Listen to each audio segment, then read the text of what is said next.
Like Ann said, I'll be specifically talking to white people. I'll ask you to actively work on your defensiveness, to actively listen and absorb what I'm saying. Caring isn't enough. Activism isn't enough. Being an ally isn't enough, and empathy isn't enough. You have to work on that. You have to educate yourself continuously. I'm gonna sit down because I'm nervous. Don't be nervous. Thank you, thank you. Once you stop educating yourself, you'll start thinking it's fine. You're a perfect little anti-racist white person, right? And that's when you'll become complicit. When you start gaslighting and devaluing people's feelings and experiences like you always do. Like we always do. Say something when your boss is being racist, when your family is being bigoted, when your coworker is being insensitive. Record police interactions and stay as a witness. When it's something that you know is wrong, stop avoiding conflict. It gets us nowhere. Call out those microaggressions and very obvious acts of violence. Learn to make safer spaces for those without your privilege. You're privileged to live in a world built for you. If you're not in danger engaging in that discourse, absolutely take that opportunity whenever there is one. Because it won't go away until we stop acting like joining in on the next protest or the next vigil will make us better at being anti-racist. When you're tired, even when you're weak, even when you don't know what to say or how to say it, push back against bigotry.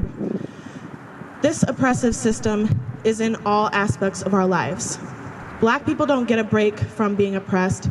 Black people don't get to be tired and retreat away from being the target of white supremacy.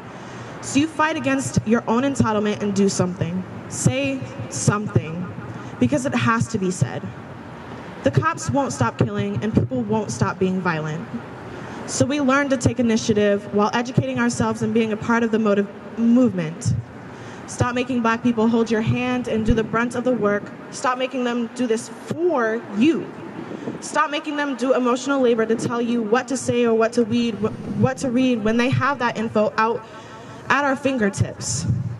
When someone else has put in that work to create book lists and educational videos, like it's out there already. Especially being activists, we need to work hard to be aware of our place in the revolution, to be aware of how we should discuss these things and how much education we still need to gain. Through that education, we can acknowledge that we're living within the system that makes us privileged. We have to get past that initial discomfort to learn further, because no matter how uncomfortable learning about racism is, experiencing it is far more uncomfortable. I'll say it again, they don't get a break, because we have created and enabled a system to tear everyone else down for our gain. It won't stop until we finally start doing something about it. And it's not just the system, like I said, it's the people. It's your friends and family. You have to address them.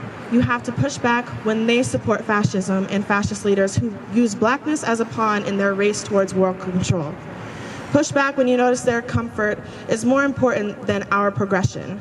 If you don't actively fight against them, you become them. You become complicit, and you're saying fuck you to the folks who had to endure and fight that bullshit for centuries.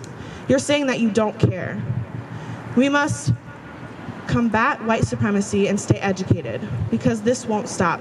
People won't stop dying until you participate in the ways that you need to, until you fight your own discomfort for the livelihood of others. Tyre Nichols was one of many, a beautiful person who didn't deserve this. None of them deserve this. We can't forget their names, because this is our fault. This is our responsibility. So do something. Woo!